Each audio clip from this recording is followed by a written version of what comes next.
এমডিএচ দম আলু, ডাল তড়কা এবং মাশরুম মশলা। এমডিএচ দিয়ে রাঁধলে খাবার হবে মজাদার। এমডিএচ আপনাকে সর্বদা নতুন স্বাদ দিতে প্রতিবদ্ধ।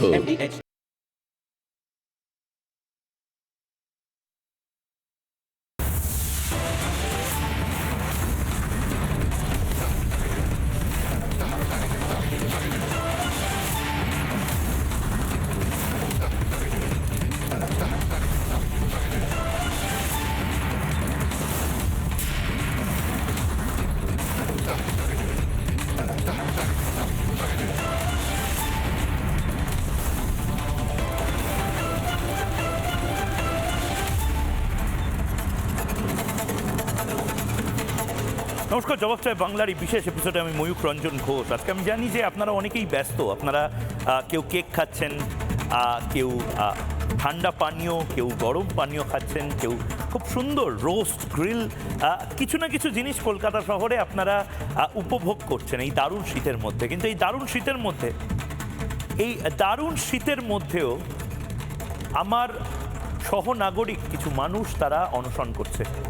আপনারা জানেন কি না জানি না, কিন্তু এই বাংলায় 12 জন রাষ্ট্রবাদী তারা অনশন করছে বাংলায় হিন্দুদের জন্য, বাংলাদেশের হিন্দুদের জন্য, হিন্দু ঐক্যের জন্য। আমি জানি যে এটা খুব বড় কোনো ব্রেকিং নিউজ বোধহয় নয়, তার কারণ হিন্দুরা কি সত্যিই খতরে মে হ্যায়? আমরা বলছি হিন্দুরা খতরে মে হ্যায়, কিন্তু এটা যতক্ষণ না আপনি বুঝতে পারছেন, যেরকম আপনার শরীরে কিছু জীবাণু রয়েছে বা ধরুন ক্যান্সারের কোনো সেল রয়েছে, আপনাকে বারবার হয়তো ডাক্তার নিষেধ করছে কোনো জিনিস করতে বা খেতে বা কোনো প্র্যাকটিস করতে, আপনি হয়তো সেটা মানবেন না, ততক্ষণ অবধি মানবেন না যতক্ষণ না আপনার শরীরে সিমটম দেখা যায়। আমাদের কাজ বা যারা রাষ্ট্রবাদীরা এই মুহূর্তে অনশন করছে তাদের কাজটা হলো সেই ডায়াগনস্টিক রিপোর্ট বা ডাক্তারের মতন। আমরা জানি যে ক্যান্সারের সেল এই রাজ্যে আক্রমণ শুরু করে দিয়েছে, যার নাম রোহিঙ্গা। আমরা জানি যে যেভাবে হিন্দুদেরকে একঘরে করা হচ্ছে, হিন্দুদেরকে সেকেন্ড ক্লাস সিটিজেন হিসেবে ব্যবহার করা হচ্ছে, তাদের সাথে আচরণ করা হচ্ছে, অচিরেই হয়তো কাশ্মীরের মতন আমরা দেখব এই বাংলাতে কাশ্মীরি পণ্ডিতদের মতন আমাদেরকে অন্য কোনো রাজ্যে চলে যেতে হবে। কিন্তু আজ এই ক্রিসমাসের সন্ধেবেলা এই সমস্ত বোরিং কথা আপনারা কি শুনবেন? আপনাদের কি শোনার সময় রয়েছে? আমি যদি বলি শুধুমাত্র সনাতনী না নয়, মমতা বন্দ্যোপাধ্যায় জেলে পচিয়ে মারার চেষ্টা করছেন রাষ্ট্রবাদী মুসলিমদেরও, আপনি কি সেটা বিশ্বাস করবেন? কারণ রিপাবলিক বাংলা ছাড়া, জবাব চায় বাংলার এই অনুষ্ঠান ছাড়া অন্য কোথাও তো কোনো মিনমিনে মিডিয়া এটা নিয়ে কথা বলবে না। যেভাবে আমার জামাটা ভিজে গেছিল এক সনাতনী হিন্দুর মাথা ফাটিয়ে দেওয়া রক্তে, ঠিক সেভাবেই আমি চিৎকার করে তো বলতে চাই যে সরফরাজের মুক্তি চাই। কে এই সরফরাজ? সরফরাজ প্যালেস্তাইনের নয়, সরফরাজ সিরিয়ার নয়, সরফরাজ কাশ্মীরের লড়াই লড়ছে না, সরফরাজ আমার কলকাতা শহরের আমার এক সহনাগরিক বন্ধু, যে রাষ্ট্রবাদী, যে মুসলমান সম্প্রদায়ের। সরফরাজ এই বাংলাতে জেহাদিদের বিরুদ্ধে লড়াই করতে গেছিল। সরফরাজ এই বাংলার উন্নতি চায়। মোহাম্মদ সরফরাজরা আসলে এই বাংলাকে উন্নত দেখতে চায়, কিন্তু এই সরফরাজদেরকে দুধেল গায়ে হিসেবে ব্যবহার করেন মমতা বন্দ্যোপাধ্যায় এবং ব্যবহার হওয়ার পরে ছুঁড়ে ফেলেন। সরফরাজ বা এই শরৎ সিং, এদের বড় করুণ অবস্থা আজকে। এরা জেলের মধ্যে রয়েছে। সারা দেশে কিন্তু বাংলাদেশের এই জেহাদি সরকারের বিরুদ্ধে আন্দোলন হয়েছে, কিন্তু একমাত্র পশ্চিমবঙ্গে, আমি জানি না মোহাম্মদ ইউনুস এক্সট্রা কোনো প্রাইস টাইজ দিচ্ছে কিনা, এখন মমতা বন্দ্যোপাধ্যায়কে এক্সট্রা কোনো অ্যাপ্রিসিয়েশন এই মুহূর্তে বাংলাদেশ থেকে কেউ দিচ্ছে কিনা আমি জানি না, কিন্তু আমি এটা জানি যে গোটা দেশের কোনো সরকার এভাবে মারাত্মক ধারায় সনাতনীদেরকে, রাষ্ট্রবাদীদেরকে মামলা দেয়নি যে মামলা এই পশ্চিমবঙ্গ পুলিশ দিয়েছে। কেন জানেন? মমতা বন্দ্যোপাধ্যায়কে ঘেরাও করার জন্য না, মমতা বন্দ্যোপাধ্যায়ের বাড়ি ঘেরাও করার জন্য না, নবান্ন অভিযান করার জন্য না, চাকরি চুরির বিরুদ্ধে কথা বলার জন্য না, কয়লা চুরির বিরুদ্ধে কথা বলার জন্য না, মমতা বন্দ্যোপাধ্যায়কে কোনো বাজে অসম্ভব আনপার্লামেন্টারি কথা বলার জন্য না, কোনো মন্ত্রী নেতাকে আক্রমণ করার জন্য না, ভারতের টুকরে হুঙ্গে বলার জন্য না। এরা বাংলাদেশের জেহাদিদের বিরুদ্ধে আন্দোলন করতে কলকাতার রাজপথে এসেছিল। আমি অবাক হয়ে যাচ্ছি, অ্যাটেম্পট টু মার্ডার, খুন করার চেষ্টা করেছিল নাকি এই শরৎ সিংরা? কে এই শরৎ সিং? 74-75 বছর বয়সী মানুষজন, বুকে পেসমেকার, ইনহেলার নিতে হয়, ফেলে তাদেরকে মারা হলো। তারা এই মুহূর্তে জেলে অনশন করছেন। আপনারা আপনাদের কেক খাওয়া, আপনাদের সুন্দর পানীয় খাওয়ার মাঝে গ্রিল বা রোস্টেড চিকেন খাওয়ার বা ভেজিটেবলস সতে করার মাঝে যদি সময় পান একটু দেখবেন, কারণ পরের ক্রিসমাসে সম্ভবত এই পরিস্থিতিটা থাকবে না। আজকে আবারও বলছি, 25শে ডিসেম্বর আমি বার্কিং ডগের মতন ঘেউ ঘেউ করছি। কুকুর যেরকম চোর ডাকাত এলে রাত্রের বেলা ঘেউ ঘেউ করে, ঠিক সেভাবে ঘেউ ঘেউ করছি। আমার তো লজ্জা নেই, কারণ আমি জানি যে এই ঘেউ ঘেউটা করছি যাতে আপনারা সজাগ হতে পারেন। 2026-এর ডিসেম্বরের আগে অনেক কিছু বদলে যাবে এই বাংলায়, কিন্তু সরফরাজদের মুক্তিটা, শরৎ সিংদের মুক্তিটা অবিলম্বে দরকারি ছিল। তার কারণ এরা আসলে একটা বলিষ্ঠ ভারতের হয়ে লড়াইটা লড়ছিল, আর এদেরকেই জেলে পাঠিয়ে আমি জানি না মমতা বন্দ্যোপাধ্যায় কেন জেহাদিদের হয়ে লড়াইটা লড়ার কথা ভাবছেন। শরৎ সিং, যিনি বিশ্ব হিন্দু পরিষদের একজন সক্রিয় কার্যকর্তা, 74 বছর বয়স, বুকে পেসমেকার, ইনহেলার নিতে হয়, আজও এই ঠান্ডার মধ্যে তাকে পুলিশের হেফাজতে রাখা হয়েছে। সে অসুস্থ। তার কিছু হয়ে গেলে আমি জানি আমাদের কারোর কিছু এসে যাবে না, কারণ আমরা হিন্দুরা তো খতরে মে নেই হ্যাঁ। কিন্তু আমি একটা কথা আপনাদের বলছি, শরৎ সিংয়ের ছেলের এই মুহূর্তে অবস্থা কি একবার দেখুন। সারা শহর, সারা রাজ্য উৎসবের মেজাজে রয়েছে, ফেস্টিভ মুডে রয়েছে, কিন্তু এই মুহূর্তে হিন্দু সনাতনীরা তারা জেল খাটছেন, প্রতিবাদ করতে গিয়ে, আন্দোলন করতে গিয়ে জেল খাটছেন।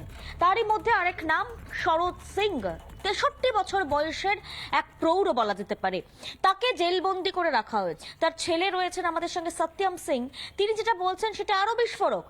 বাবাকে যে বন্দি করে রাখা হয়েছে বা জেলে নিয়ে যাওয়া হয়েছে সেটা তিনি জানতে পর্যন্ত পারেননি কি হয়েছিল। আপনি কি করে জানতে পারলেন আপনার বাবা জেলে রয়েছেন? বা অ্যাকচুয়ালি আমার বাবা খুব অসুস্থ ছিল, তাহলে যখন ও নিউজ দেখেছিলেন যে দীপু চন্দ্র দাসকে বাংলাদেশ যে হয়েছে, ও খুব অবাক হয়ে গেছিলেন, খুব রেসলেস ছিলেন। ও বলছিলেন আমাদের হিন্দুদের সঙ্গে কি কি অন্যায় হচ্ছে, আমি এটা সহ্য করতে পারছি না। আমি রাত্রি ফিরেছি অফিস থেকে, রিটার্ন 8:30-9টা, আমি বাবা কোথায় ফোন করছি, ফোন ধরছে না।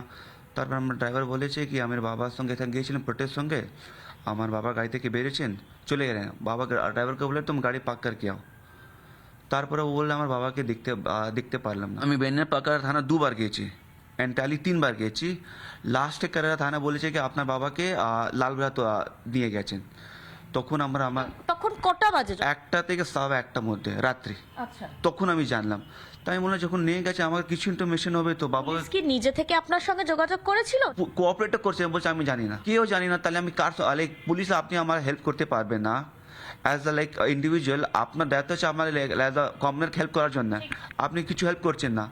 ও লাস্টে তো রিকোয়েস্ট করার পর বলেছে কি আপনাকে লালবেড়া থানা গিয়েছে। আচ্ছা, আপনার যখন বাবা অ্যারেস্ট হলেন, এই রকমের ক্ষেত্রে অ্যারেস্ট মেমো দিতে হয়, পরিবারকে জানাতে হয় যে আপনার পরিবারের সদস্যকে আমরা অ্যারেস্ট করেছি। কোনো কাগজ, কোনো ডকুমেন্টস আমার কাছে কিচ্ছু ছিল না। 2 দিন হয়ে গেল, পুলিশও একবারও এলো না? যে কিচ্ছু না, কেউ পুলিশ কিচ্ছু না, কেউ এলো না। কাল যে আলিপুর গেলাম, তারপরে আমি শুধু বাবাকে দেখতে পারলাম, কথা হলো না। বাবা ফুল নিট অ্যান্ড ক্লিন আছে, ও শুধু ওনাকে ফাঁসার জন্য এটা করেছে। সত্যম সিং ছিলেন আমাদের সঙ্গে, একদম যেটা স্পষ্ট করে উনি বলছেন যে 63 বছরের এক বৃদ্ধ, যিনি প্রতিবাদ করতে গিয়েছিলেন যে যেভাবে হিন্দু নিধন চলছে বাংলাদেশে সেটা যাতে রোধ করা যায়, কঠোর পদক্ষেপ নেওয়া যায়, কিন্তু সেখানে গিয়ে অ্যারেস্ট, শুধু অ্যারেস্ট নয়, পরিবারকে হেনস্থার পর হেনস্থা হতে হলো। আজও পর্যন্ত পুলিশের তরফ থেকে কোনো ইনফরমেশন পরিবারকে দেওয়া হয়নি যে তার বাবা কোথায় আছে, কোন জায়গায় রয়েছেন। খবর বিভিন্ন জায়গা থেকে কোনোভাবে একটা জানতে পেরেছিলেন লালবাজারে রয়েছে। আপাতত আমরা জানতে পারছি হাঙ্গার স্ট্রাইকে রয়েছেন 12 জন এবং আগামীকাল তাদেরকে কোর্টে পেশ করা হবে। ক্যামেরা পার্সন বসিম আহমেদের সঙ্গে পিঙ্কি অধিকারী, রিপাবলিক বাংলা। দেখুন, প্রবলেমটা হচ্ছে যখন ময়ূক চিৎকার করে বলছে মোহাম্মদ সরফরাজের কথা, তখন মিনমিনে মিডিয়া কিন্তু এটা নিয়ে আলোচনা করছে না। মমতা বন্দ্যোপাধ্যায়েরও কিচ্ছু এসে যাচ্ছে না। আমি দায়িত্ব নিয়ে বলছি, কালকে আমি ওখানে ছিলাম, আমি দায়িত্ব নিয়ে বলছি, শরৎ সিং শুধু নয়, নকুল ভট্টাচার্য শুধু নয়, মোহাম্মদ সরফরাজও এই মুহূর্তে আমার ভাই জেলে রয়েছে, পুলিশি হেফাজতে রয়েছে। কেন? মমতা বন্দ্যোপাধ্যায় সনাতনীদের পছন্দ করেন না। মমতা বন্দ্যোপাধ্যায় তো একটা সময় দুধেল গাই বলেছিলেন সংখ্যালঘুদেরকে, তাদেরকেও পছন্দ করছেন না। একজন রাষ্ট্রবাদী মুসলিম সে না খেয়ে অনশন করবে কেন? গোটা কলকাতা শহর এখন কেক কাটছে, পার্ক স্ট্রিটে ঘুরছে, রিপন স্ট্রিটে এই মুহূর্তে খুশির আনন্দ চলছে। জোড়াসাঁকোতে এই মুহূর্তে বড় বড় দোকান থেকে জিনিসপত্র কেনা হচ্ছে। বাঙালিরা বিভিন্ন জায়গায় প্যান্ডেলে প্যান্ডেলে ঘোরার মতন করে বিভিন্ন জায়গাতে ঘুরছে, খাওয়া দাওয়া করছে। আর আমার বাংলার, আমার কলকাতার 12 জন কেন রাষ্ট্রবাদী, তারা এই মুহূর্তে পুলিশি হেফাজতে থাকবে? কি করেছে তারা? তারা তৃণমূলের বিরুদ্ধে কথা বলেছে? এই সরফরাজ কি করেছে? হিন্দুদের বিরুদ্ধে কথা বলেছে? না। এই শরৎ সিং কি করেছে? কোনো মুসলমানের বিরুদ্ধে বা খ্রিস্টানের বিরুদ্ধে কথা বলেছে? সে কথা বলেছিল মোহাম্মদ ইউনুসের বিরুদ্ধে, বাংলাদেশের জিহাদি গভর্নমেন্টের বিরুদ্ধে, যারা দীপু দাসকে মেরেছে। তার এগেনস্টেও এত মামলা। নকুল ভট্টাচার্য, ভাবুন কাদের বিরুদ্ধে মামলা দিয়েছে। সরফরাজ তো তাও কম বয়সী। নকুল ভট্টাচার্য বয়স্ক, অসুস্থ, তারা নাকি পুলিশকে এবং মোহাম্মদ ইউনুসের যারা বন্ধু বান্ধব আছেন এখানে, তাদেরকে নাকি মারার চেষ্টা করছিল, অ্যাটেম্পট টু মার্ডার। ভয়ঙ্কর কেস দিয়ে এই মুহূর্তে রেখে দেওয়া হয়েছে সরফরাজ, নকুল বা শরৎ সিংদেরকে। কেন? মমতা বন্দ্যোপাধ্যায়কে প্রশ্ন করবো না ছুটির দিনে? কেন নবান্ন খুলে এই মুহূর্তে আপনারা ফাইল ঘেটে এই কাজটা করবেন না? কেন ভবানী ভবন থেকে সরফরাজদেরকে বের করার জন্য চেষ্টা করবেন না? কেন এখন কোর্ট বসানো হবে না? অন্য সময় আপনারা বড় বড় মামলা নিয়ে সুপ্রিম কোর্টে যান, কেন এই মুহূর্তে আপনারা কোর্টে অ্যাপ্রোচ করবেন না? স্পেশাল হিয়ারিং এর জন্য কেন আপনারা অ্যাপ্রোচ করবেন না মমতা বন্দ্যোপাধ্যায়? আপনারা না মুসলিম ভোট পাবেন, না হিন্দুদের এই আবেগকে বুঝতে পারবেন। তৃণমূল কংগ্রেস, আমি জানি না গরুচোর, কয়লা চোর, পাথর চোর, এদেরকে নিয়ে এত বেশি ভাবতে ভাবতে যারা রাষ্ট্রবাদী, যারা এই দেশের, তাদেরকে নিয়ে ভাবা বন্ধ করে দিয়েছে। এই নকুল ভট্টাচার্য এ নাকি খুন করার জন্য গেছিল, ঠক ঠক ঠক ঠক হাত নিয়ে, বয়স্ক মানুষটা। আমার খারাপ লাগছে নকুলদার জন্য। দেখুন অবস্থা। কৈখালির যে বাড়িতে এই মুহূর্তে আমরা বসে রয়েছি, সেই বাড়িরই বাসিন্দা নকুল ভট্টাচার্য, তিনি এই মুহূর্তে জেলবন্দি। তার অপরাধ, সে হিন্দু হয়ে আরো একজন হিন্দু যেভাবে নৃশংসভাবে খুন হয়েছে তার প্রতিবাদ করেছিল। নকুল বাবুর স্ত্রী এই মুহূর্তে আমাদের সঙ্গে রয়েছেন, আমরা এই মুহূর্তে কথা বলার চেষ্টা করব।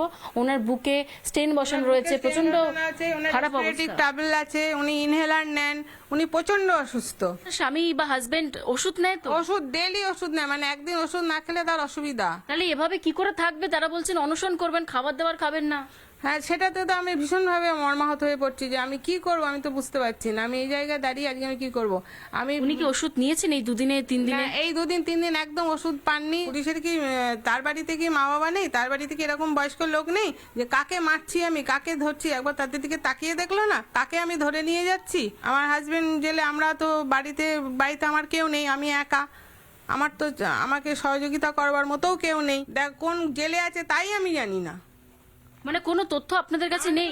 আমার কাছে কোনো তথ্য নেই। আপনার স্বামীকে যে গ্রেফতার করে নিয়ে গেছে সেই তথ্য আপনাদের কাছে? আমার কাছে নেই, আমি জানি না। রাত 10টার সময় আমি এখানে ওখানে সেখানে ফোন করি, যখন রাত 10টার পরে বাড়ি আসছে না তখন আমি এখানে ওখানে সেখানে ফোন করি, এবং যাদের ফোন করি তারাও বলে আমরা জানি না। শুধু একবার খালি শুনেছি যে উনি গ্রেফতার হয়েছেন, কিন্তু উনি যে জেলে আছেন, উনি যে ফিরে আসেননি, এ খবর আমরা কেউ জানি না। আতঙ্কে তো ভীষণভাবেই আছি, কারণ এক্ষুনি যদি কিছু হয়ে যায় তাহলে সে দায়টা কে নেবে? এক্ষুনি যদি 74 বছর বুড়োটা কিছু হয়ে যায়, আমার ছেলেটা আজকে এখানে থাকে না, তাহলে আমি কি করব? সামান্য প্রতিবাদ করতে গেলে যদি এত বড় শাস্তি পেতে হয় তাহলে কি দেশে প্রতিবাদ হবে না? এই যে অরাজকতাটা চলছে এটা কি মেনে নিতে পারছেন? একদমই না, একদমই না। এরকম করে মেরে পুড়িয়ে দেয়া দেয়া তার বিরুদ্ধে তো একটা আন্দোলন জোরদার হওয়া উচিত। যাদের আমরা হিন্দু সনাতনী বলি, বিভিন্ন সন্ন্যাসিনী মায়েরা কালকে ছিলেন, সন্ন্যাসীরা রয়েছেন, আমরা দেখলাম তাদেরকেও ওরমভাবে রাস্তায় মারা হলো, রক্ত ঝরলো। তবে যে পুলিশগুলো এই কাজগুলো করছে বা যে সরকার এই কাজ করছে তারা কি সনাতনী নয়? তাদের বিবেকে কি একটুও লাগছে না? কথা বলছিলাম এতক্ষণ নকুল ভট্টাচার্যের স্ত্রীর সঙ্গে, বলছেন তিনি যে তার স্বামী নকুল ভট্টাচার্যকে এই ঘটনাতে মিথ্যে মামলায় ফাঁসানো হয়েছে। তিনি একজন সরকারি কর্মচারী, তিনি কোনোভাবেই সরকারের বিপক্ষে যান না। ভিডিও জার্নালিস্ট রবির সঙ্গে ইন্দ্রিলা, রিপাবলিক বাংলা, কৈখালী। দেখুন, আপনারা শুধু নকুল ভট্টাচার্য বা শরৎ সিং এর কথা বলছেন, আমি বলছি দয়া করে মোহাম্মদ সরফরাজদের কথাও বলুন। কারণ আজ মোহাম্মদ সরফরাজরা যেভাবে চোখে চোখ রেখে এই লড়াইটা করছে রাষ্ট্রের জন্য, রাষ্ট্রবাদী হয়ে, এই লড়াইটা থেকে এদেরকে আসলে বের করে আনার জন্য মমতা বন্দ্যোপাধ্যায় এগুলো করছেন। মমতা বন্দ্যোপাধ্যায় বোধহয় চাইছেন যে মোহাম্মদ সরফরাজ একেবারে প্রান্তিক মুসলমান হয়ে থেকে যাক, মোহাম্মদ সরফরাজদের পকেটে টাকা থাকুক থাকুক না থাকুক, মোহাম্মদ সরফরাজকে যেন সবাই বলে দুধেল গাই। কেন হবে? গুজরাটের মুসলমান, উত্তরপ্রদেশের মুসলমান, তাদের টাকা আমাদের থেকে অনেক বেশি। ডাটের সাথে তারা ধর্মেও আছে, শিল্পেও আছে, বাণিজ্যেও আছে। মোহাম্মদ সরফরাজরা কেন সেমিকন্ডাক্টর হাবের মালিক হবে না? মোহাম্মদ সরফরাজরা কেন দু হাতে টাকা কামাবে না? মোহাম্মদ সরফরাজরা আইএএস আইপিএস অফিসার কেন হবে না? মোহাম্মদ সরফরাজরা রাষ্ট্রের জন্য আজকে কথা বলছে, কালকে গোটা পশ্চিমবঙ্গের একের পর এক ইন্ডাস্ট্রি হোক বা আইটি সেক্টর হোক বা বড় বড় ব্যবসা হোক, সেই সমস্ত কিছুতে কেন মোহাম্মদ সরফরাজরা এগিয়ে আসবে না? মমতা বন্দ্যোপাধ্যায় কি এদেরকে পিছিয়ে রাখতে চান? আমি আজকে মোহাম্মদ সরফরাজদের কথাও বলবো, তার কারণ এটাই ধর্মনিরপেক্ষতা। সিউডো সেকুলারিজম চলবে না দাদা। মোহাম্মদ সরফরাজরা দেশের জন্য যেটা করছে সেটাকে স্যালিউট করতে হবে। কারণ মোহাম্মদ সরফরাজরা কোনো গোষ্ঠীর মধ্যে ঝগড়া লাগায়নি। মোহাম্মদ ইউনুসকে চোখে চোখ রেখে বলেছিল এই জিহাদিদেরকে আমরা চাই না। ব্রেকিং নিউজ, মোহাম্মদ সরফরাজরা, আমরা যখন এখানে উৎসবে মেতে উঠেছি, মোহাম্মদ সরফরাজ, শরৎ সিংরা এখনও পুলিশ কাস্টাডিতে রয়েছে, না খেয়ে বসে রয়েছেন। এই মুহূর্তে ব্রেকিং নিউজ, 12 জন রাষ্ট্রবাদী যারা এই মুহূর্তে কড়িয়া থানার কেসে পুলিশের হেফাজতে, তারা আজও বুধবার থেকে অনশন করছেন, আজও তারা অনশনে রয়েছেন, পুলিশি হেফাজতে অনশন করছেন সনাতনীরা। এবং তার পাশাপাশি অনশনে সামিল রাষ্ট্রবাদী মোহাম্মদ সরফরাজও। মোহাম্মদ সরফরাজ, কাল তাকে বেল দেওয়া হয় না, মমতা বন্দ্যোপাধ্যায় মোহাম্মদ সরফরাজদেরও ছাড়ছেন না। কাল মোহাম্মদ সরফরাজ প্রিজন ভ্যানে ওঠার সময় কি বলেছেন আমাদের শুনুন।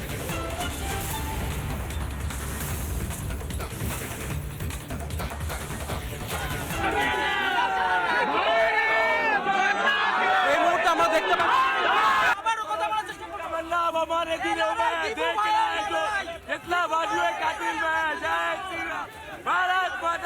কালকে তো গ্রেফতার করা হয়েছিল, আপনারা তো হিন্দুদের জন্য লড়াই করতে গিয়েছিলেন।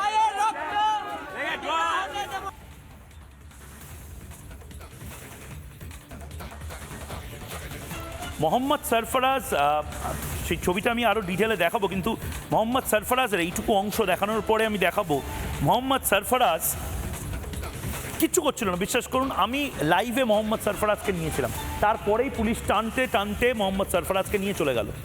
মোহাম্মদ সরফরাজ বাংলার জন্য কথা বলছিল, মোহাম্মদ সরফরাজ বলছিল আমানের কথা। মমতা বন্দ্যোপাধ্যায় মাঝে মধ্যে বলেন না আমান শান্তি, মোহাম্মদ সরফরাজ বলছিলেন এই বাংলায় আমানের কথা।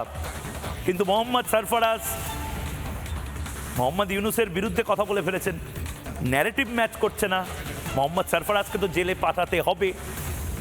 দেখুন, মোহাম্মদ সরফরাজ মোহাম্মদ ইউনুসের বিরুদ্ধে, বাংলাদেশের এই গভর্নমেন্টের বিরুদ্ধে যে যে কথাগুলো বলছিলেন, আমাকে শুনুন একবার। এইটা আমার বাংলা, এই বাংলাতে রাষ্ট্রবাদীরা থাকবে, এই বাংলাতে যেভাবে আমরা রয়েছি ঠিক সেভাবে এই রাষ্ট্রবাদীরা থাকবে। যাতা অবস্থা জিহাদিদের জন্য মমতা বন্দ্যোপাধ্যায়ের পুলিশ হয়ে গেছে। हाँ वो तो जहादी का कठपुतली है ममता बनर्जी, जहादी के इशारों पे चलती है। तभी देखिए आज हम लोग विरोध कर रहे हैं जहादी ग्रुप पे अगेंस्ट, उन्हें कैसा बोल रहा है। লাঠি চার্জে ভিজলো সনাতনীরা, এই মুহূর্তে যে ছবি, কি বলবে? আজকে সাধু সন্তদের গায়ে হাত তোলা হয়েছে, সাধু সন্তদেরকে লাঠিচার্জ করা হয়েছে। এর থেকে নিম্ন স্তরের কাজ আর কি হতে পারে? যতদিন ওই হীরক রানী ওই গদিতে বসে আছে ততদিন এরকম জিনিস হয়েই যাবে। হিন্দু ভাইরা দাদারা বোনেরা, আপনারা এখন থেকে জাগ্রত হন। এখন না জাগলে যেদিন জিহাদিরা আপনাদের দরজায় ঠকঠক করা নাড়বে না, ওই দিন অনেক দেরি হয়ে যাবে। ওই আমি একদম সরাসরি একটি প্রশ্ন করব এবং সেই প্রশ্নের পর সরফরাজ ভাইয়ের দাদা এই মুহূর্তে রয়েছেন এবং বাকিরা রয়েছেন, তাদের সাথে আলাপ করাবো। আমি এই মুহূর্তে ময়ূকের প্রশ্ন দিয়ে আজকে জবাবটায় বাংলা শুরু করবো। মুসলিম রাষ্ট্রবাদী মুসলিমকেও জেলে পচিয়ে মারার প্ল্যান করছেন মমতা বন্দ্যোপাধ্যায়। মমতা বন্দ্যোপাধ্যায় প্ল্যানটা কি, চাইছেনটা কি? এবং দ্বিতীয় প্রশ্ন, বাংলার মুসলিমদের ভালো চান নাকি মমতা বন্দ্যোপাধ্যায়? করছেন কেন এগুলো? যারা রয়েছেন এই মুহূর্তে তাদের সাথে আলাপ করিয়ে দেবো। রয়েছেন এই মুহূর্তে করিম খান, রাষ্ট্রবাদী মুসলিম, রয়েছেন মতিউর রহমান ভাই, রয়েছেন দানিশ আজিজ, AIMM এর প্রেসিডেন্ট পশ্চিম বর্ধমানের, রয়েছেন অঙ্কন দত্ত, বিজেপি মুখপাত্র, এবং তার পাশাপাশি আরমান খান, উস্তাদ রশিদ খানের পুত্র, তিনিও আমাদের সঙ্গে যুক্ত হবেন কিছুক্ষণের মধ্যে। আমি প্রথমেই করিম ভাইয়ের কাছে যাব। করিম ভাই, সরফরাজের কথা কেউ বলছে না, সরফরাজ মমতা বন্দ্যোপাধ্যায়ের কথা মেলাননি বলে হয়তো এখন এই মুহূর্তে জেলে, কিন্তু সরফরাজদের কথা আরও বেশি করে ভারতে শোনাতে হবে। যে ভারতটা বিসমিলের ভারত, যে ভারতটা উস্তাদ রশিদ খানের ভারত, যে ভারতটা জাকির হোসেনের ভারত, সেই ভারতে মোহাম্মদ সরফরাজদের কথাটাও শোনাতে হবে, কিন্তু তাদের কথা তো বন্ধ করে দেওয়া হচ্ছে। এখন জেলে বসে আপনার ভাই, আমি জানিও না কেমন আছে। করিম ভাই বলুন। सरफराज আমার ভাই গেছে, ওকে মৃত্যুকতা কেসে ফাঁসিয়ে রাখা আছে। কেন রেখেছে?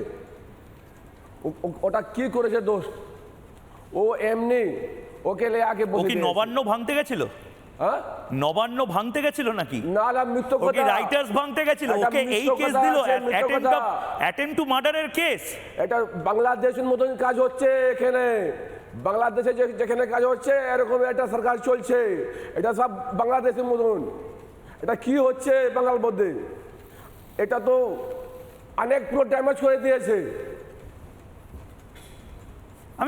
আমি সরফরাজ ভাইয়ের আরো বিস্তারিত যে কথা, সে কথাগুলোতে যাব, কিন্তু আমি মতিউর ভাই রয়েছে এই মুহূর্তে। মতিউর ভাই, যখনই ন্যারেটিভ সেট হয় না তখনই দাগিয়ে দেওয়া হয়, বলে দেওয়া হয় দাড়ি নকল, টুপি নকল, বলে দেওয়া হয় যে এ তো মুসলমান হতেই পারে না। মমতা বন্দ্যোপাধ্যায় এবং তৃণমূল কংগ্রেসের একটা প্যাটার্ন লক্ষ্য করা যাচ্ছে। যখনই মোহাম্মদ সরফরাজরা মমতা বন্দ্যোপাধ্যায়ের এগেনস্টে কথা বলবেন, তখন হয় জেলে যাবেন, নয়তো মিথ্যাচার করা হবে। এটা কেন? অ্যাকচুয়ালি মমতা ব্যানার্জি চায় না রাষ্ট্রবাদী মুসলমানরা বিজেপি করুক, বিজেপির অন্যায়ের সাধ্য, এরা মমতা ব্যানার্জি চায় না, ওর গা জ্বালা হচ্ছে। কারণ একটাই, ওদিনকে যে 23 তারিখে যেইভাবে সাধু সন্ন্যাসীরা এই দীপু দাসের, যে বাংলাদেশে ইনুস সরকার জিহাদিরা যেইভাবে নির্মমভাবে হত্যা করে, আধামরা করে, পায়ে রশি লাগিয়ে গাছে ঝুলিয়ে পেট্রোল ঢালে জ্বালিয়েছিল, তার প্রতিবাদ চায় না মমতা ব্যানার্জি পশ্চিম বাংলায় সনাতনী হিন্দু ভাইরা করুক এবং রাষ্ট্রবাদী মুসলমানরা করুক। ও চায় না। ও অ্যাকচুয়ালি বাংলাদেশে যা ঘটছে তার পুনরাবৃত্তি ঘটছে আমাদের পশ্চিম বাংলায়। আসলে যখন পশ্চিম বাংলা থেকে এই ইনুসপন্থীরা, যারা মমতার আশ্রয় ফুলে ফালে কিছুদিন ধরে মমতার ভোট ব্যাংক হয়েছিল, এসআইআরের কারণে তারা আজকে পালাচ্ছে। মমতা ব্যানার্জি ভয় পেয়ে গেছে, জানে আজকে যেইভাবে রাষ্ট্রবাদী মুসলমানরা ভারতীয় জনতা পার্টির পাশে দাঁড়িয়েছে আর সনাতনী হিন্দু ভাইরা এক হচ্ছে, তাতে আগামী দিনে পশ্চিম বাংলায় যে একটা 2026-এ পশ্চিম বাংলায় বিজেপি সরকার হতে চলেছে, তাই মমতা ব্যানার্জি ভয় পেয়ে গেছে। এই মিথ্যা সরফরাজ ভাইদের মতো রাষ্ট্রবাদী মুসলমানরা বিরুদ্ধে আজকে মমতা ব্যানার্জির পুলিশ মিথ্যা মামলা দিয়ে ভয় দেখাচ্ছে। আমরা ভয় পানে বলা না রাষ্ট্রবাদী মুসলমানরা। আমি সনাতনী হিন্দু ভাইদের বলবো, আপনারা সবাই এক হন। আমরা রাষ্ট্রবাদী মুসলমানরা আপনার পাশে আছি। এই জিহাদি যে মানসিকতা নিয়ে মমতা ব্যানার্জি সরকার চলছে পশ্চিম বাংলায়, যেইভাবে গেরুয়া পোশাক পরে এ সাধু সন্ন্যাসীরা দীপু দাসের হত্যার প্রতিবাদে পশ্চিম বাংলায় যেভাবে মিছিল করেছিল শান্তিপূর্ণভাবে, জিহাদি মানসিকতায় নিয়ে মমতা ব্যানার্জির নির্দেশে নির্মমভাবে সনাতনী হিন্দু ভাইদের উপরে লাঠিচার্জ করেছে। আগামী দিনে পশ্চিম বাংলায় একটা বাংলাদেশ এবং পাকিস্তান হতে চলেছে। তাই আমি বলবো সনাতনী ভাইরা এক হও। এই জিহাদি মানসিকতা মমতা ব্যানার্জিকে 2026-এ বিসর্জন দিতে হবে। একমাত্র পশ্চিম বাংলাকে বাঁচাতে পারে ভারতীয় জনতা পার্টি, নরেন্দ্র মোদীর সরকার। কিন্তু শুধুমাত্র তাই নয়, আসাদুদ্দিন ওয়েসির মিম সেটাও মমতা বন্দ্যোপাধ্যায়ের জন্য মাথা ব্যথার কারণ হচ্ছে। এবং আমার কাছে যা খবর আছে, সেই ব্রেকিং নিউজটা এই মুহূর্তে নেব। মমতা বন্দ্যোপাধ্যায় বা তৃণমূল কংগ্রেসের থেকে মুখ ঘুরিয়ে মিমের মতন দল, যে দল হায়দ্রাবাদে প্রতিষ্ঠিত হয়েছে, সেই দলের দিকে তৃণমূল কংগ্রেসের সংখ্যালঘুরা চলে যাচ্ছে। এটা কিন্তু ভয়ঙ্কর একটা দিক এই মুহূর্তে একটা ব্রেকিং নিউজ। বাংলায় এই মুহূর্তে একাধিক তৃণমূল কংগ্রেস কর্মী তারা মিমের দিকে ঝুঁকছে। ওআইসির AIMIM এখন মমতার মাথা ব্যথার কারণ। একের পর এক জেলায় তৃণমূলে ভাঙন। মমতা বন্দ্যোপাধ্যায় তৃণমূল কংগ্রেস থেকে আসাদুদ্দিন ওআইসির মিমে যোগদান তৃণমূল কংগ্রেসের মাথা ব্যথার কারণ হয়ে যাচ্ছে। সবুজ পতাকা থেকে আরেক সবুজ পতাকায় একাধিক তৃণমূলের যারা নেতা নেত্রী তারা চলে যাচ্ছেন। এবং এটা নিয়ে এই মুহূর্তে দানিশ আজিজ রয়েছেন, AIMIM এর প্রেসিডেন্ট পশ্চিম বর্ধমানের। দানিশ ভাই, এটা কি স্টান্টবাজি, না এটা সিরিয়াসলি মমতা বন্দ্যোপাধ্যায়ের জন্য প্রবলেম হচ্ছে? মানে এই ইলেকশনের আগে মমতা বন্দ্যোপাধ্যায়ের দল থেকে MIM যাওয়া, এটা থাকবে না চলে যাবে? দেখুন, বাংলাতে আমরা কোনো স্টান্টবাজি বা কোনো ঢপের চপ করতে আসিনি। আমরা বাংলার জনগণ, বিশেষ করে সংখ্যালঘু মাইনরিটিসদের সাথে যে অন্যায় হচ্ছে, যে দুর্নীতি দৃষ্টাচার হচ্ছে, তার বিরুদ্ধে আমাদের লড়াই আছে, তার বিরুদ্ধে আমরা লড়ছি। আর আমাদের লড়াই শুধু তৃণমূল কংগ্রেস নয়, বিজেপি, TMC, ইভেন যারা সংখ্যালঘুদেরকে মাইনরিটিসদেরকে ইউজ করেছে আর দুধেল গায়ের মতন ইউজ করে ফেলে দিয়েছে, ওই ধরনের পার্টিদেরকে আমরা অপোজিট করতে এসেছি।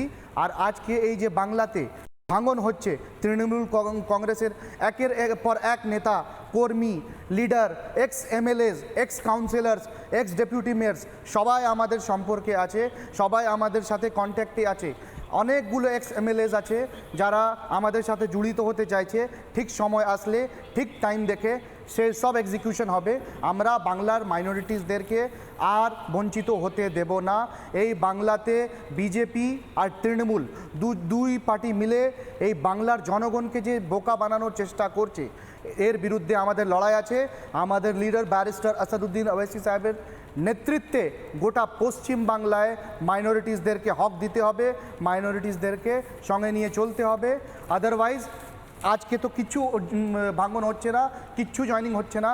আগামী দিন MLAsরা জয়েনিং করবে, ex-MPsরা জয়েনিং করবে, কাউন্সিলর, ডেপুটি মেয়রসরা জয়েনিং করবে, তারপর কি হবে দেখা যাবে। ঠিক আমি একটা ব্রেকিং নিউজ নিয়ে নিতে চাই এবং তার পাশাপাশি অঙ্কন রয়েছে আমাদের সাথে। আরমান খানও থাকবে। আরমান খানকে কেন আমি আজকে এই স্টুডিওতে এনে আমি বারবার বলছি, যারা অ্যাচিভার, যারা সত্যি লড়াইটা করছে, আমি মোহাম্মদ সরফরাজ যেদিন জেল থেকে বেরোবে এই স্টুডিওতে এখানে দাঁড়াবে, আমরা সবাই হাততালি দেবো মোহাম্মদ সরফরাজের জন্য। কিন্তু আজ আরমান খানকে ডাকবো। কিন্তু তার আগে একটা ব্রেকিং নিউজ। মমতা বন্দ্যোপাধ্যায় বাদে সবাই গর্জে উঠছেন মোহাম্মদ ইউনুসের বিরুদ্ধে। কিন্তু মোহাম্মদ ইউনুসের বিরুদ্ধে তৃণমূল কংগ্রেস কেন রাজপথে নেই? বাংলাদেশি জিহাদিদের তো দুলাভাই বা মামার বাড়ি নয় তৃণমূল কংগ্রেসের পার্টি অফিস। তা তৃণমূল কংগ্রেসের লোকেরা কেন মোহাম্মদ ইউনুস বা এই জেহাদিদের বিরুদ্ধে রাজপথে নামছে না? সবাই মিছিল করছে, বিশ্ব হিন্দু পরিষদ মিছিল করছে, মোহাম্মদ সরফরাজরা মিছিল করছে, এখানে করিম ভাই গর্জে উঠছে, দানিশ ভাই গর্জে উঠছে। মমতা বন্দ্যোপাধ্যায় ছাড়া, মমতা বন্দ্যোপাধ্যায়ের কি বাংলাদেশিদের প্রতি কোনো কম্পালশন আছে? দানিশ ভাইরা, করিম ভাইরা, এখানে 300-400 বছর ধরে সংখ্যালঘু মানুষজন, SIR-এ নাম সবার রয়েছে। কেউ কোথাও যাবে না, আমরা এখানেই থাকবো ভারতীয় বলে। কিন্তু বাংলাদেশিদের তো যেতে হবে। বাংলাদেশিদের বিরুদ্ধে মমতা বন্দ্যোপাধ্যায় একটা কথা কেন বলছেন না বলুন তো? উস্তাদ রশিদ খানের পুত্র সুপুত্র আরমান খান বাংলাদেশের সমস্ত প্রোগ্রাম ক্যান্সেল করেছে, ভবিষ্যতেও যাবে না। এই মুহূর্তের ব্রেকিং নিউজ, বাংলাদেশে হিন্দু নিধনের প্রতিবাদে বাংলাদেশে নিজের একাধিক গানের অনুষ্ঠান বাতিল করলেন উস্তাদ রশিদ খানের পুত্র আরমান খান। বাংলাদেশি আয়োজকদের সরাসরি না করে দিয়েছেন এবং বাকি বাংলাদেশি শিল্পীদেরও মুখ খুলতে বলেছেন এই মৌলবাদের বিরুদ্ধে। আরমান খান এই সাহসটা দেখাচ্ছে, আরমান খানরা যে সাহসটা দেখাচ্ছে চোখে চোখ রেখে বাংলাদেশিদের আইসোলেট করতে, সেটা গোটা বাংলাতে সেলিব্রেট করার মতন। এবং আমি আরমানকে ডেকে নেব, আমি এই মুহূর্তে আরমানকে স্টুডিওতে ডেকে নেব। আরমান এই মুহূর্তে জবাব চায় বাংলার স্টুডিওতে ঢুকছে। আরমানকে আমি স্বাগত জানাবো। আরমান যেভাবে লড়াইটা লড়েছে, আরমান আমি সেলিব্রেট করার জন্য বলবো আরমানকে, কারণ আরমান, করিম ভাই, দানেশ, অঙ্কন, মোহাম্মদ সিরাজ বা সরফরাজরা আসলে সেলিব্রেট করার মতো। আরমান, তুমি একটা স্ট্যান্ড নিয়েছো এবং মানে অ্যাপ্রিসিয়েট করছে এই স্ট্যান্ডটা, মানে কেন হঠাৎ? বাংলাদেশে তো প্রচুর টাকা দেবে। না, ব্যাপারটা টাকার আসে না এবারে এখানে। বেসিক্যালি এখন ব্যাপারটা আসছে হচ্ছে মনুষ্যত্বর। এখানে টাকার ব্যাপারটা আসছে না। এখানে আমি কেন স্ট্যান্ড নিয়েছি, ওয়ান, অ্যাজ এ মিউজিশিয়ান ওরা যেই জিনিসটা করেছে ইনস্ট্রুমেন্টস নিয়ে, হারমোনিয়াম ভেঙে চুরে, কেন কি ওটা আমরা লিটারালি পুজো করি। সেকেন্ড, যেভাবে ওরা এই ওরা বলছে যে গান বাজনা করাটাই নিষিদ্ধ বাংলাদেশে। তো কাওয়ালি কেন শোনে লোকেরা? কাওয়ালি কেন শোনে? দরগাতে কি চলে? কাওয়ালি চলছে, ওটাও গান বাজনা, ওখানেও হারমোনিয়াম বাজছে, ওখানেও ঢোলক বাজছে, ওখানেও তবলা থাকছে। কেন হচ্ছে তাহলে? ওটাও তো একটা ইবাদত হচ্ছে। তো ওখানে তো কোনো মানাই নেই, কোথাও লেখা আছে এটা কি, এটা একদমই করব না। মেজরিটি আর্টিস্ট মুসলিমস আছে, উস্তাদরা কি ছিলেন, ওইটাই যদি চলে আসছে তাহলে কেন এটা মানা হওয়া উচিত? কেন? একটা রিজন তো, একটা ভ্যালিড রিজন দাও। কি রিজন আছে? না, ওরা বলেছে যে কোনো আজ থেকে কোনো গান বাজনা হবে না, ছায়ানটের সমস্ত ভাঙচুর করে দিয়েছে, কারণ এগুলো ডিস্ট্র্যাকশন, এগুলো শোনা যাবে না। ডিস্ট্রাকশন, আমার এটাই কোয়েশ্চেন না, কি ডিস্ট্র্যাক্ট করেছে লোককে? লোকেরা গান বাজনা শুনে কি বাজে কাজ কিছু করছে? ওরা ভুল কিছু, এমন কিছু করেছে যেটা আগেনস্ট গড। গান বাজনা ইজ নট আগেনস্ট গড। যদি গান বাজনা আগেনস্ট গড হতো তাহলে এত বড় বড় উস্তাদরা জন্মাতো না। উস্তাদ রশিদ খান নিজে সেলিব্রেট করেছেন এতে। উনি এর থেকে বড় বলতেন উস্তাদজি, বাবা কি বলতেন? এইটাই বলা যে যেই জিনিসটা আমরা করছি, মন যেটা ভালো চাইছে, যেটা আমাদের লাগছে ঠিক, ওটা তাহলে ভগবানের কাছে ঠিক হবে। আর যেটা আমরা বলছি যে আমাদের ঠিক লাগছে আর সাথে লক্ষ লক্ষ কোটি কোটি লোকের ঠিক লাগছে, ওই জিনিসটা ঠিক, ওই জিনিসটা ভুল হতে পারে না। তুমি বলছো যে ভারতীয়দের, মানে ভারতে আরমান খান, ময়ূক রঞ্জন ঘোষের যে ভারতে, সেই ভারতে আমরা যাতে ভালো করে থাকি, বাংলায় যাতে ভালো করে থাকি, তার জন্য এবার লড়াইটা করতে হবে। কে কি করছে আমাদের দেখার দরকার নেই। আমার একটাই প্রশ্ন, আমাদের বাংলাদেশ থেকে কি আছে? কিছু টাকা পেতে বস, কতগুলো কনসার্ট ক্যান্সেল হলো, কি ওই টাকা আমি অন্য কোথাও থেকে কামিয়ে নেব? আচ্ছা, আমার কি আছে? আমার ওখানে এমন কিছু নেই যে আমাকে বাংলাদেশে গিয়ে টাকা কামাতে হবে বা কিছু করতে হবে। তুমি কি একদম স্ট্রেট বলে দিয়েছো আমি যাব না? আমি যাব না। কেন যাব? যেখানে মনুষ্যত্ব নেই, মানুষ মানুষকে এভাবে মারছে, ওই দেশে পা রাখা ঠিক হবে না। এই দীপু দাসের কেসটা কি, মানে তুমি সিরিয়াসলি খুব? আমি খুব নিজের মনে আমার লেগেছে, এটা কষ্ট লেগেছে। কেন কি যেভাবে মারা হচ্ছে লোকদের ওখানে, যেই ব্রুটালি ওদের হ্যারাস করে মারা হচ্ছে, অ্যান্ড নট অনলি মারা হচ্ছে, টর্চার করে মারা হচ্ছে। তো আমি একটা মানুষের পার্সপেক্টিভ দিয়ে যদি বলি, তাহলে হয়তো মানে আজকে আমাদের দাঁড়িয়ে থাকা, আমরা যে দাঁড়িয়েছি, আমাদের দাঁড়ানো উচিত না। আমরা উই হ্যাভ নো রাইট। কেন কি আমরা একজনকে বাঁচাতে পারছি না, একটা লোককে, হাজার হাজার লোক এরকম মরে যাচ্ছে, আমরা কিছু করতে পারছি না, কি লাভ? এই খুনের বিরুদ্ধেই প্রতিবাদ করতে গিয়ে এখানে করিম ভাই রয়েছে। করিম ভাইয়ের ভাই মোহাম্মদ সরফরাজ, তাকে এখন জেলে বসে থাকে। কেন? তাকে জেলে নিয়ে গেছে। হ্যাঁ, ওর জন্য ওকে অ্যারেস্ট করে দিয়েছে। বললা কি মুসলিম আছে, তুমি কেন করছো? কি মুসলিম আছে কি ভারতীয় নাই? কেন করবে না? অ্যারেস্ট করে দিয়েছে। अगर आप मुस्लिम हो तो आप उस जो गलत हो रहा है उसका साथ नहीं दे सकते, मतलब उसका साथ देना पड़ेगा। আপনার দেখেছো কিরকম উল্টো করে হ্যাঁ, জিন্দা জ্বালাই দিয়েছে, এটা ভালো করেছে? একদম না। গিরার মতন নড়ছে, গিরার তো ওটার জন্য যদি প্রোটেস্ট করা হচ্ছে তাহলে এটা এমন কি আছে, ভুল কি এটা? না, এবার আমাদের বোধহয় সবাইকে একটা স্ট্যান্ড নিতে হবে মৌলবাদের বিরুদ্ধে। মানে এই যেভাবে বাংলাদেশি মৌলবাদীরা মানে আমাদের চারপাশে ছড়িয়ে পড়ছে, এটা তো স্ট্যান্ড নিতে হবে আমাদের। প্লাস আমাদের নিজের স্টেটে যেই রেটে বাংলাদেশিদের এই ঢোকাটা হয়েছে, এটা আমাদের স্টেটকে উইক করা হচ্ছে। এটা কি তোমাদের প্রবলেম হচ্ছে? মানে আমি ইন জেনারেল বলছি, আমার টু বি অনেস্ট আমার কখনো ফেস টু ফেস হয়নি এদের সাথে। কেন কি ওরা যেখানে থাকে আমার কোনো কাজই নেই, আমি আলাদা নিজের রাস্তায় হাঁটি, তো আমার ওদের সাথে কিছু নেই। কিন্তু যা যা নিউজ পাই আমরা, ওই নিউজটা আসবে কেন? Bangladesh is an independent country, India is an independent country. ওরা নিজের দেশে খুশি থাকুক, এই দেশে ওদের সাথে কি কানেকশন? আর যেখানে কথা হচ্ছে আমার কনসার্ট নিয়ে, বাংলাদেশ আমাকে এত বছর খাওয়াইনি, আমার দেশ আমাকে খাইয়েছে। আজকে আমি গান গাইছি আমার দেশে, আমি বিদেশ থেকে বেশি আমার দেশে শো করেছি। আমার ছোটবেলা শুরু হয়েছে দেশেই শো করে, বিদেশে শো করে শুরু হয়নি। তো আমি যদি খাচ্ছি আজকে আমার দেশের টাকা খাচ্ছি, আমি বাংলাদেশের টাকায় খাচ্ছি না। তো আমার বয়ে গেছে যদি বাংলাদেশে আমি 2টো কনসার্ট 10টা কনসার্ট আমার তোমাকে বাংলাদেশিরা দেখছে, কিন্তু এই শোটা বাংলাদেশে এক নম্বর টিআরপি। আমি টু বি অনেস্ট আমি ফ্যাক্ট কথা বলছি, আমার কোনো ওই ফিল্টার দিয়ে আমি আপনাদের ভালো ইয়ে করার জন্য আমি বলবো ওটা আমার না। আমার একটাই মোটিভ, লোকেরা যেখানেই থাকুক আফটার অল মানুষ, ওই মানুষের পর্যায়ের জিনিসটা আপনারা মাথায় রাখুন। ভগবান মানুষকে বানিয়েছে মানুষকে মারার জন্যে না। আজকে আমরা জানোয়ার থেকে অধম হয়ে গেছি। তোমার কি খুব খারাপ লেগেছে দুটো জিনিস আমি যা বুঝছি, এক হচ্ছে দীপু দাসকে যেভাবে মারা হয়েছে, আর দুই ওই ইনস্ট্রুমেন্টগুলো, ওই বাদ্যযন্ত্র, তবলা, হারমোনিয়াম সব যেভাবে ছুঁড়ে ছুঁড়ে। আমি ভায়োলেন্সের আগেনস্টে, আমি আমার এত বছরে, আমি এখন 21 বছরে হয়ে গেছি, আমি আজ অবধি কখনো না রোড রেজের আমি হিস্সা হয়েছি, না আজ অবধি আমার স্কুলে বা কলেজে গিয়ে আপনারা দেখতে পারবেন যে আমি কখনোই আমাকে ইয়ে করা হয়েছে যে আমি ঝামেলাঝাটিতে কিছু করেছি। তো I am totally against violence. ওখানে বিং আ মুসলিম, আমি একটা সেকুলার দেশে থাকি, ছোটোবেলার থেকে আমাকে কখনো ফোর্স করা হয়নি যে তুমি কোরআন পড়ো বা তুমি বাবা মুসলিম মা হিন্দু তুমি ভাগবত গীতা পড়ো, এই পড়ো ওই পড়ো, কিছু না, যেটা তোমার ভালো লাগে তুমি করো। আর আমি ওপেনলি বলি, আমি যাই হনুমান মন্দির, আমি যাই গুরুদ্বারা, কি বাজে এটাতে?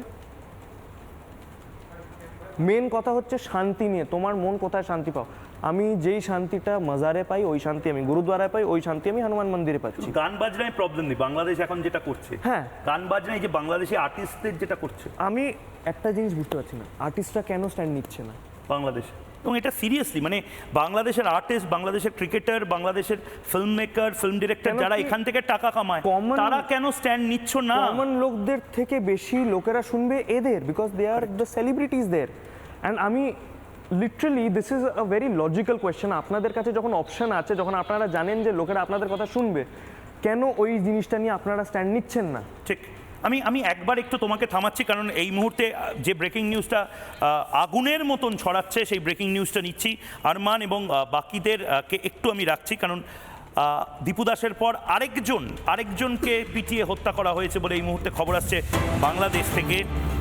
আরেকজন সংখ্যালঘু বাংলাদেশে, তাকে পিটিয়ে হত্যা করা হয়েছে বলে এই মুহূর্তে খবর পাওয়া যাচ্ছে। দীপু দাসের পরে এবার অমৃত মণ্ডল বা অমৃত মণ্ডল, তাকে পিটিয়ে হত্যা করা হয়েছে। অমৃতকে পিটিয়ে হত্যা করা হয়েছে বাংলাদেশে। সনাতনী অমৃত বা অমৃত মণ্ডল, তাকে পিটিয়ে হত্যা করা হয়েছে। ফের বাংলাদেশে হিন্দু হত্যা, চুরির অভিযোগে এবার পিটিয়ে খুন হিন্দু অমৃত মণ্ডলকে। বাংলাদেশের রাজবাড়িতে ফের হিন্দু নিধন। আমি অঙ্কনের কাছে যাওয়ার আগে আরমানকে বলবো, দেখো আরমান, তুমি যদি আজকে কনসার্টটায় বাংলাদেশে চলে যেতে, তাহলে এই খবরটা হয়তো বাংলাদেশের কোনো হোটেলে বসে পেতে, ঢাকার কোনো হোটেলে পেতে না। আমি মানে এরমও হতে পারতো, হয়তো আমি যেহেতু এত আউটস্পোকেন, আমি দেখলাম সিরাজ ভাই, সিরাজ আলী খান, সেই ব্রেকিং নিউজ নেব। সিরাজ আলী খান তিনি লিটারালি ফেসেছিল। শুধু না, সে ভারতীয় বলতে ভয় পেয়েছে, সে বলেছে না আমি ভারতীয় নই। মানে ভারতীয় বাংলা ভাষায় কথা বললে তাকে হয়তো পিটিয়ে মারা হতো, এরকম সিচুয়েশন। অঙ্কন মানে এটা এবার আর শুধু একটা পাশের দেশের ব্যাপার নয়, এটা এই মুহূর্তে যে ব্যাপারটা চলছে সেই ব্যাপারটা আমার বাংলায় আঁচ পড়তে পারে। স্ট্যান্ড শুধুমাত্র অঙ্কন দত্ত বা শারদ সিংরা নিচ্ছে তা নয়, অঙ্কন স্ট্যান্ড এই মুহূর্তে আরমানরা নিচ্ছে, এই মুহূর্তে সিরাজরা নিচ্ছে। কি বলবে? না না, সমস্যাটা হলো এখানে মোহাম্মদ সরফরাজদের মতো রাষ্ট্রবাদী মুসলমানদেরকে, মানে এপিজে আব্দুল কালামের ভারতে বা নজরুলের বাংলায়, স্বামী বিবেকানন্দ কিংবা স্বামী প্রণবানন্দ যে গেরুয়া উস্তাদ রশিদ খানের বাংলায়, উস্তাদ রশিদ খানের বাড়ি আজকে স্ট্যান্ড নিচ্ছে, একদম সেইখানে গেরুয়া বস্ত্র ধারণ করে হিন্দু হত্যার বিরুদ্ধে প্রতিবাদ করলে তাকে জেলে পচতে হয়, কিন্তু রবীন্দ্রনাথের ছবি পোড়ানো তৃণমূলের ছাত্রনেতা সোহেলের বিরুদ্ধে কোনো পুলিশি পদক্ষেপ হয় না। সাব্বির আলী তৃণমূল ছাত্র পরিষদের আরেক নেতা সরস্বতী পুজো বন্ধ করতে বলেছিল মেয়েদেরকে ধর্ষণ করে দেবে, তার বিরুদ্ধে মমতা বন্দ্যোপাধ্যায়ের পুলিশ তারা এতটা সব মানে এইরকম নখ দাঁত সব কিছু দিয়ে ঝাঁপিয়ে পড়ে না। আসলে মুসলমানদের মধ্যে যারা মুক্তমনা, মুসলমানদের মধ্যে যারা রাষ্ট্রবাদী, যারা মুসলমান পরিচয়ের আগে ভারতের পরিচয়, ভারতীয় পরিচয়টাকে আগে রাখে, যারা মানুষের পরিচয়টাকে আগে রাখে, মমতা বন্দ্যোপাধ্যায়ের কাছে এই মুসলমান চাই না। মমতা বন্দ্যোপাধ্যায় এই মুসলমানদেরকে ভালোবাসেন না, এই মুসলমানদেরকে আগে করেন না, এদের সমর্থন করেন না। ওনার চাই জিহাদি মুসলমান, ওনার চাই সেই মুসলমান যেই মুসলমান হরগোবিন্দ দাস, চন্দন দাসকে দীপু দাসের মতো হত্যা করবে। ওনার চাই সেই মুসলমান যারা ভোট ব্যাংক হয়ে এই দেশের বুকে, আমার রাজ্যের বুকে হিন্দু মুসলমানের মধ্যে দাঙ্গা করাতে পারবে। ওনার সেই মৌলবাদী শক্তিটাকে চাই, যে মৌলবাদী শক্তি ভারতবর্ষের বুকে আজকে নতুন করে বিভিন্ন জায়গায় পুজো বন্ধের হুমকি দেবে, গান বাজনা বন্ধের হুমকি দেবে, লগ্নজিতাকে জাগমা গাইতে দেবে না।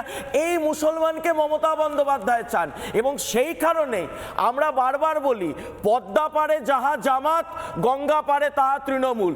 মমতা বন্দ্যোপাধ্যায় ভোট ব্যাংকের রাজনীতির জন্য নিজের এবং নিজের প্রশাসনের মেরুদণ্ডটা বন্ধ রেখেছে আজকে মৌলবাদের কাছে। অঙ্কন আমি দানিশকেও ডিবেটে আনবো। দানিশ যে কথাটা বলছে মমতা বন্দ্যোপাধ্যায়ের সাথে কোনো ভোট ব্যাংক তো নেই, দানিশ বলছে এই মুহূর্তে। দানিশ, এই মুহূর্তে অবস্থাটা কি? তৃণমূল কংগ্রেস, অনেকে বলছে মুর্শিদাবাদ মালদাতে তৃণমূল কংগ্রেসের কোনো সংখ্যালঘু লোক এখন নেই, কিছু আইএসএফে গেছে, কিছু মিমে চলে গেছে, কিছু হুমায়ুন কবিরের সাথে। শুধু মুর্শিদাবাদ, মালদা, উত্তর দক্ষিণ দিনাজপুর নেই না, তোমরা পারবে। পশ্চিম বাংলায়, এখন গোটা পশ্চিম বাংলায় এই রাজ্যের মুখ্যমন্ত্রী মমতা বন্দ্যোপাধ্যায় যে দুর্নীতিটা করে রেখেছেন, যে মিথ্যাচার তা চালিয়ে এসেছেন মাইনরিটিসদের বিরুদ্ধে, তার বিরুদ্ধে আজকে গোটা বাংলায় এআইএমআইএমের জনজোয়ার চলে এসছে। আপনি দেখবেন প্রত্যেকটা জেলায়, প্রত্যেকটা ব্লকে টিএমসি লিডার্স চলে আসছে, এমআইএম যোগদান করছে ডেইলি, কোথাও সুতিতে, কোথাও বেলডাঙ্গায়, কোথাও রঘুনাথগঞ্জ, কোথায় মতাবাড়ি, কোথায় আপনার নন্দীগ্রাম। পরশুদিন গেছিলাম, সেখানে আমাকে আটকে রাখা হয়েছিল। তো আপনি এটা বুঝেন যে রাজ্যের মুখ্যমন্ত্রী মমতা বন্দ্যোপাধ্যায় আজকে যে পলিটিক্সটা বাংলাতে চালাতে চাইছেন, ওই বাংলাটা আমরা চাই না। আমরা চাই শান্তিপূর্ণ বাংলা। আমরা চাই না মমতা বন্দ্যোপাধ্যায় নরেন্দ্র মোদীর হাত ধরে বিজেপির রাজনীতিটা বাংলাতে চালাক। আমরা চাই বাংলার রাজনীতিটা বাংলাতে চলুক। এই নরেন্দ্র মোদী বিরোধী রাজনীতি বাংলাতে চলতে দেব না। এর বিরুদ্ধে কড়া ব্যবস্থা নিতে চলেছে আমাদের ব্যারিস্টার আসাদুদ্দিন ওয়াইসি। আর আপনি দেখবেন আগামী দিন রাজ্যের মুখ্যমন্ত্রী মমতা বন্দ্যোপাধ্যায়কে অনেক বড় চুনৌতি দেবে আমাদের লিডার ব্যারিস্টার আসাদুদ্দিন ওয়াইসি সাহেব। এখনও সময় আছে, রাজ্যের মুখ্যমন্ত্রী আপনি ওয়াকফ নিয়ে একটা কড়া পদক্ষেপ নিন, আরও অন্যান্য কিছু করে আপনি একটা পদক্ষেপ নিন, নাইলে এই রাজ্যে মাইনরিটিসরা আজকে যেভাবে আপনার তরফ থেকে মুখ ফিরাচ্ছে, আমার তো ভয় হচ্ছে কোনো না কোনো সময় আপনি প্রাক্তন না হয়ে যান। প্রাক্তন হবে নি। কিন্তু আমি একটা জিনিস, আমি আরমানের কাছে আবার আসবো। আরমানকে আমি একটা জিনিস বলবো, মানে এইটা আজকে এখানে সিদ্ধান্ত নিতে হবে। আরমানকে গোটা ভারতের বহু মানুষ দেখে। দানিশ এআইএমআইএমের প্রচুর ফ্যান দানিশ এবং আসাদুদ্দিন ওয়াইসির পার্টি থেকে আছে সংখ্যালঘু। করিম ভাই ব্যবসায়ী সম্প্রদায়ের, জোড়াসাঁকো, বড়বাজার থেকে শুরু করে সব জায়গাতে তাদের ফ্যান। আমি আজ এটা সব সংখ্যালঘুর সামনে জিজ্ঞেস করছি, এটা নওশাদ সিদ্দিকীও বলেছিল আমাকে এই স্টুডিওতে, যে ভাই আমরা মারামারি কাটাকাটি করছি আর আমাদের সিঙ্গুরের ফ্যাক্টরি গুজরাটে চলে যাচ্ছে, আমরা মারামারি কাটাকাটি করছি বেলডাঙাতে, আর আমাদের বেলডাঙা এই যে আসাদুদ্দিন ওয়েসির পার্টি থেকে এই যে দানিশ ভাই বসে রয়েছে, আসাদুদ্দিন ওয়েসি, আমি জিজ্ঞেস করেছিলাম এই সময়, আসাদুদ্দিন ওয়েসির হায়দ্রাবাদে মসজিদ আছে, মন্দির আছে, আবার সেখানে গুগল $2 বিলিয়ন ইনভেস্ট করছে। বেলডাঙাতে কি আছে? হুমায়ুন কবিরকে আমি জিজ্ঞেস করেছিলাম, দানিশ ভাই মন্দির হোক মসজিদ হোক, কিন্তু তার সাথে সাথে গুগলের কোম্পানিটা হায়দ্রাবাদে হচ্ছে, বাংলাতে বেলডাঙাতে কেন হবে না? কেন দেগঙ্গায় হবে না? আমার যে ভাইটা, সংখ্যালঘু ভাইটা, যার হাতে অস্ত্র তুলে দেওয়া হচ্ছে, বোমা বাঁধা হচ্ছে, সে কেন এই মুহূর্তে দুটো পকেটে মোটা বান্ডিল নিয়ে টাকার সে ঘুরবে না একটা দামি গাড়িতে? এই পলিটিক্স কেন আপনারা বোঝাচ্ছেন না? আপনারা কি মুসলমানদেরকেই গরিব বানাতে চান? দানিশ ভাই 30 সেকেন্ড। আজকে এই রাজ্যের মুখ্যমন্ত্রী মমতা বন্দ্যোপাধ্যায় শুধু বলেন যে আজকে দার্জিলিং থেকে দীঘা আর বরাকর থেকে বসিরহাট পর্যন্ত আমি বাংলা উন্নয়ন করে দিয়েছি, কিন্তু আমি সাক্ষী আছি 21 ডিসেম্বর আমি গেছিলাম নন্দীগ্রামের আগে একটা বিধানসভা আছে, ইগেরা বিধানসভা, যেটা উড়িষ্যা বর্ডারে টাচ আছে। আপনি সেই বিধানসভাতে গিয়ে দেখবেন আজকে ওই বিধানসভা এইরকম অবস্থা, সীমাঞ্চলের বিহারের সীমাঞ্চলের যে অবস্থা, আজকে এই অবস্থাটা ওইখানে করে রেখেছে ইগরা অ্যাসেম্বলিতে। তাইলে আপনি ভাবুন এই রাজ্যের মুখ্যমন্ত্রী মমতা বন্দ্যোপাধ্যায় তলায় তলায় বিজেপি আরএসের সাথে সেটিং করে এই বাংলাতে বিজেপিকে আনাতে চেষ্টা করছেন। বাংলাতে বিজেপিকে আনতে দেব না। অঙ্কন 30 সেকেন্ড। দেখুন, পরিষ্কার কথা হচ্ছে হলো পশ্চিমবঙ্গের মুসলমানের যে মাথাপিছু গড় আয়, তা গুজরাটের মুসলমানের মাথাপিছু গড় আয়ের 3 ভাগের 1 ভাগ। কোনো কারুর সাথে সেটিং, কারুর সাথে কিছু কথা নয়। উন্নয়ন যদি করতে হয়, শিল্প যদি আনতে হয়, কর্মসংস্থান যদি আনতে হয়, মুসলমানরা আমাদের ভোট দিক আর না দিক, আমরা কিন্তু সেটা করে দেখিয়েছি। উত্তরপ্রদেশ থেকে গুজরাট সেটা প্রমাণ হয়ে গেছে। কিন্তু বাংলার মুসলমানকে বোমাবাদে রেখেছে মমতা বন্দ্যোপাধ্যায়, বাংলার মুসলমানকে জেলে ক্রিমিনাল বানাতে রেখেছে, উন্নয়নটা দেয়নি আজকে বাংলার মুসলমানকে মমতা বন্দ্যোপাধ্যায়। আমরা বারবার বলি, বাংলার মুসলমান মমতা বন্দ্যোপাধ্যায়ের কাছে ভোট ব্যাংক, নাগরিক নয়। নাগরিক হলে আজকে সরফরাজ ভাইকে ওই জেলে পচতে হতো না। নাগরিক হলে আজকে মুসলমানদের নেতা ওই ফিরাদ হাকিম থেকে শুরু করে এই যে যারা যারা রয়েছে, শেখ শাহজাহান, তারা হতো না। মুসলমানদের প্রতিনিধিত্ব করা কোনো আইএস আইপিএস হতো। শেখ শাহজাহান থেকে ফিরাদ হাকিম, তারা মমতা বন্দ্যোপাধ্যায়ের সংখ্যালঘু মুখ হতো না। একদম। আমি লাস্ট 1 মিনিট বাকি, আরমান এখানে রয়েছে। আরমান, এতক্ষণ যে স্ট্যান্ডটা নিলাম আমি অ্যাপ্রিসিয়েট করলাম, কিন্তু আরমান আমি শেষ 1 মিনিট বাকি, যেটা নিয়ে এত বিতর্ক, এই ছায়ানটে এত হারমোনিয়াম তবলা সব ভেঙে দেওয়া হলো, তোমার মতন লোকেরা পর্যন্ত মানে এবার স্ট্যান্ড নিতে শুরু করলো সেই ভাষাতেই, সেই ধর্মেই, দুটো লাইন, সুরের ধর্মে সুরের ভাষাতেই। একটা খুব পুরনো গজল বাবার গাওয়া, উস্তাদজির, বাবার উস্তাদজির। ये क्या सोचना क्या कहा खो दिया है कि इंसानियत ने मोहब्बत का नाम निशा खो दिया है, ये क्या सोचना। আবার তোরা মানুষ, আবার তোরা মানুষ। খুব ভালো থাকো ভাই, খুব ভালো। আমি অ্যাকচুয়ালি যাওয়ার আগে একটাই কথা বলবো, ওই দিন দূর না, আমরা যেভাবে হিন্দু মুসলিম করে এই ঝগড়াঝাটি হচ্ছে, ওই দিন দূর না যে একটা সময় আসবে যে লোক বলবে না হিন্দুকে বাঁচাও, না মুসলমান खतरे में है, ना हिंदू खतरे में है, इंसानियत खतरे में है। ये हम लोगों को याद रखना चाहिए। এবং এই দুধেল গাই পলিটিক্স, এই তো একটা জিনিস আমি এটা বন্ধ হওয়া উচিত, হিন্দু মুসলিম এই দেশে বন্ধ হওয়া উচিত। যদি ইন্ডিয়াকে সেকুলার একটা কান্ট্রি বলা হচ্ছে, সেকুলারিজম দেখাও। এমন না যে শুধু বলার জন্য for foreigners it's a very secular secularism যেন না থাকে। अगर सेकुलरिज्म दिखाना है वो सच्चे मन से करो, वो दिखावा नहीं होना चाहिए और डंके के चोट पे आना चाहिए। এবং যেভাবে মোহাম্মদ সরফরাজ এবং ময়ূক রঞ্জন ঘোষ একসাথে এই জিহাদিদের বিরুদ্ধে লড়াইটা লড়ছিল, ঠিক সেভাবেই অঙ্কন, দানিশ, করিম ভাই বা আরমানকেও একসাথে করতে হবে। আমরা কোথায় যাব ভাই? আমরা ইন্ডিয়ান, আমরা এখানেই থাকবো। রোহিঙ্গাদের বের করব। মোহাম্মদ ইউনুস আজকে জবাব চায় বাংলাটা ঢাকায় বসে দেখো, রিটুইট করো, শেয়ার করো, আর একটা ছোট্ট বিরতির অপেক্ষা করো, ফিরে আসছি।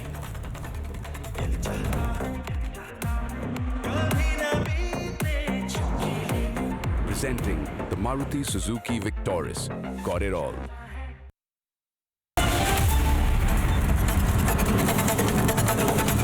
চায়ের আসল স্বাদ শুধু MDHT+ থেকেই আসবে। মাথায় দেখো লবঙ্গ এলাচ দিয়ে ভরপুর MDH T+ মশলা। MDH